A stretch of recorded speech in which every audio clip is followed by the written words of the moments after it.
You want to talk about stress? You want to talk about stress? Okay? I've stumbled onto a major company conspiracy, Mac. How about that for stress? What the hell are you talking about? This company is being bled like a stuck pig, Mac, and I got a paper trail to prove it. Check this out. Welcome back to Thinking Critical. This is Wes. And, I like to bring all the interesting news. And there wasn't really an article on this, or if there was, I hadn't seen it yet.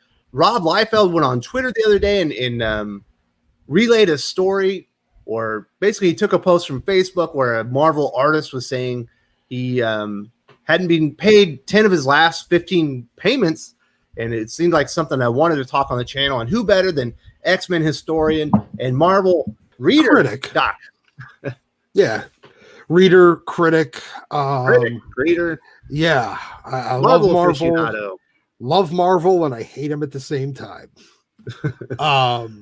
Yeah. I saw this, and I was really, I wouldn't say I was surprised, but I really wasn't surprised. This seems well within the wheelhouse for current day Marvel. And I'm betting that a lot of it had to do with I got some conspiracy theory ideas in my head for what caused it. And I don't know, you want to hear them?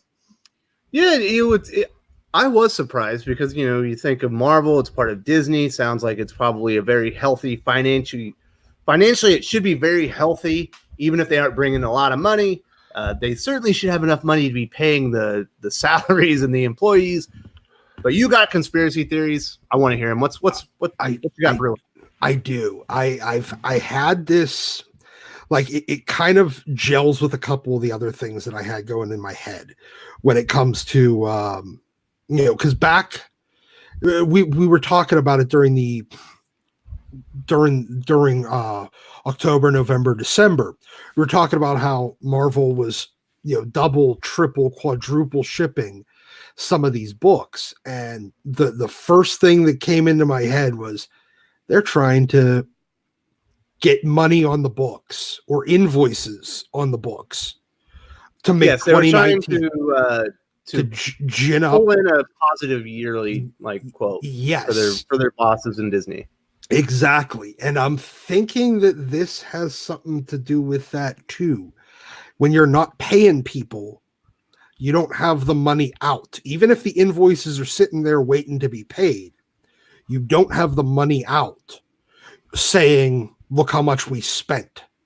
Mm-hmm. I'm thinking that this was all about artificially keeping and I'm betting that he's not the only guy. I'm betting that there's a lot of other freelancers that weren't getting checks, that didn't say anything because they're scared. Yeah, they're scared that they won't get any more work if they do say anything. So I'm betting that he's not the only one, and that there's a lot of people that are sitting there with unpaid invoices because Marvel wanted to cook the books to make themselves look good to Disney for 2019. Because I'm thinking that there's a lot of problems there that we're not being told about.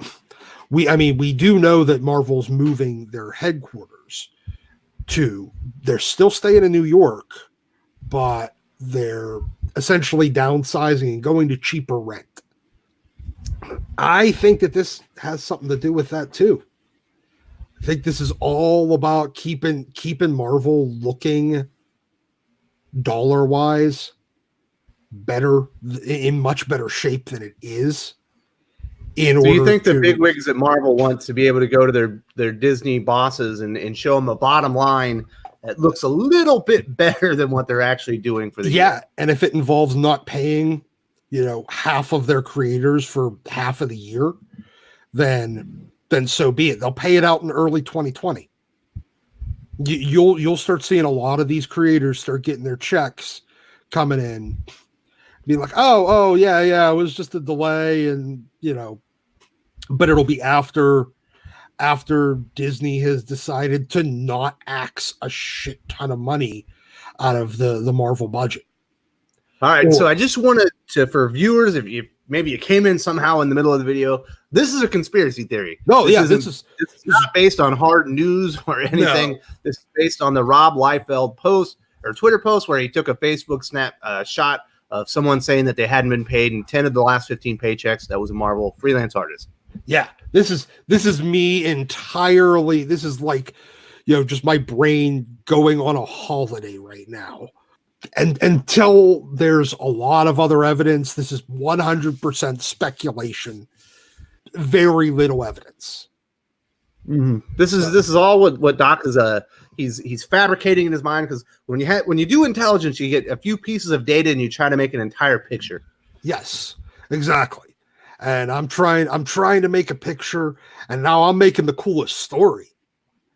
Now, but so it's it might be something a lot more innocent and just some. Well, so one of the speculations was that that they downsized some of they were incorporating Marvel's like pay department in with Disney's, and maybe there was some snafus along the way to where some checks didn't get out like they were supposed to. Yeah, and it could have been something as simple as some dude's folder, like some guy's file, ended up, accidentally merged with somebody else's, and it just never got paid.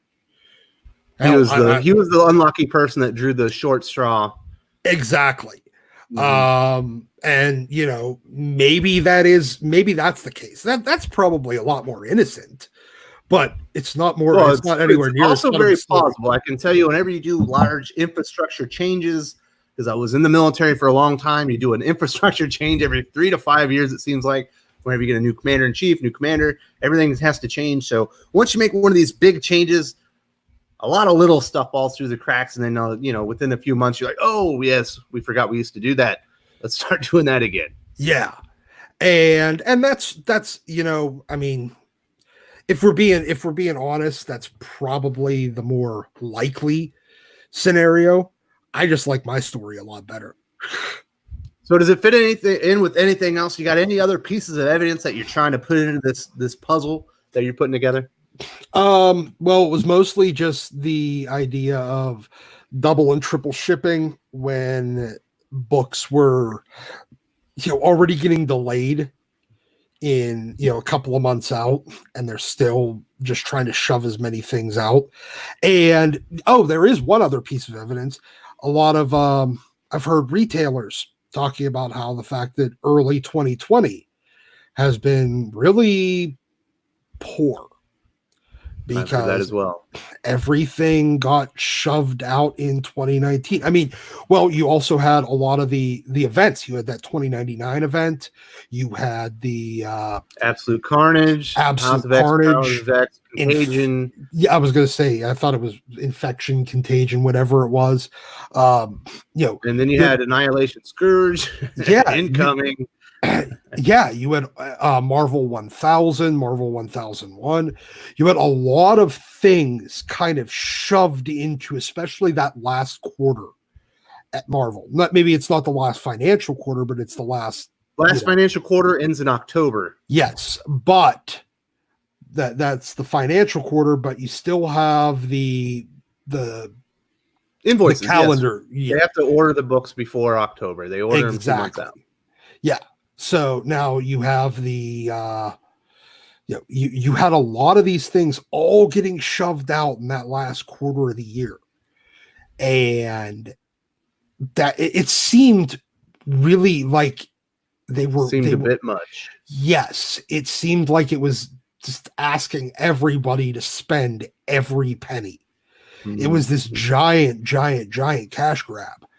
That seems, that would kind of go along with my theory that they were really trying to make 2019 look a lot better than it was, because I'm betting there was some. I've heard from a couple of channels that they were absolutely pushing out as much as possible so they could have a more profitable looking 2019 to show to Disney. And that would not shock me at all. I'm betting that there's some things going on behind the scenes when it comes to how much control Disney would exert over them, how much, hell, it might have had to do with even the possibility of relocating them to to LA. If they show if they didn't show as good of a year as they could have, or as they did, we might have been hearing about, only a 1-year lease at wherever the hell they're moving, and then they're all in LA next year. But what is definitely true, and this isn't speculation, when there's smoke, sometimes there's fire. It doesn't look good when you find out Marvel creators, Marvel is the biggest comic book publisher in North America, the standard really, and they're not able to, and they're not paying somebody. Now, whether that's widespread or not, we don't know. But, we're hearing grumblings. We know that they were trying. We do know that they were trying to stack the books at the end of 2019 for a positive fiscal accounting. And, now we got people not getting paid. Maybe there's smoke, there's fire. Maybe things aren't quite as good as people just assume over at Marvel. Well, we did hear that Liefeld, I mean, even when he, kind of signal boosted that one creator, he did mention that he was fighting to get some money out of Marvel. So that could be it too. I mean, now maybe this is Rob just with a little bit of a personal gripe, and it's kind of well, we know there's going to be some litigation, correct? Oh yeah, I mean, he's already said something about having his lawyer looking into some stuff with Marvel, and then hey, that was a few months ago. Yeah, exactly. And I know that he still has I think he already delivered that Deadpool batter blood that's still not on the shelf or even solicited. I know he was supposed to be doing that, and I know that he said that he's delivered it. And then you have other things like guys like there's a lot of it seems like they're going with a lot of cheaper creatives again. They're not paying the guys that are, while they're giving Hickman money to do X-Men, they're still paying Claremont to sit on the couch. And well, actually not really sit on the couch, enjoy his semi-retirement flying all over Europe. But they're not giving him work. They're, other than that extended edition God Loves Man Kills. So they're still cheaping out on some of the other creatives that they're using in some of these X-Men books, as well as the rest of their line. So I don't know. I mean, they had a decent year, but it seems like they had a decent year by shoving literally everything they could out the door to get invoiced before the end of the year, and maybe not paying some of the invoices that were coming in. Yep. One thing's for sure, it's not a good look on Marvel's part. They're not paying at least somebody, possibly, likely more. I would say that. I would be surprised if that's an isolated incident, but other people probably are a bit nervous, maybe scared to put that information out there with their names on it. Yeah. And then then you end up on the blacklist. We do know Marvel does that. We've had a confirmation of that they blacklist people based on politics, sometimes behavior, sometimes fights, relationships, stuff like that. Yep. So I don't know. It'd be interesting. It's definitely something we're going to marvel. It's definitely going to be something that we observe, going into 2020. And I will be surprised if we don't hear more about this in the future. I want to say thank you very much to Doc for joining me, giving us one of your conspiracy theories. We don't do that often. This might be the first conspiracy theory we've ever made a video on. I really enjoy talking about it. And you have anything to say before we go? Yeah, all I got to say is if we do start hearing more about that, I will start getting a little bit more concerned for the industry itself. All right, Doc. Thanks a lot, buddy. I'll talk to you later. Thank you. If you enjoyed this video, please give it a like. I would appreciate it very much. It helps us attract more views for the channel. Subscribe for future commentary, comic book news, and reviews. And don't forget to ring the bell for notifications. If you want to talk comics, movies, and much, much more, you can follow me on Twitter at Wes_from_TC. With that, Salamat Po, and I'm out.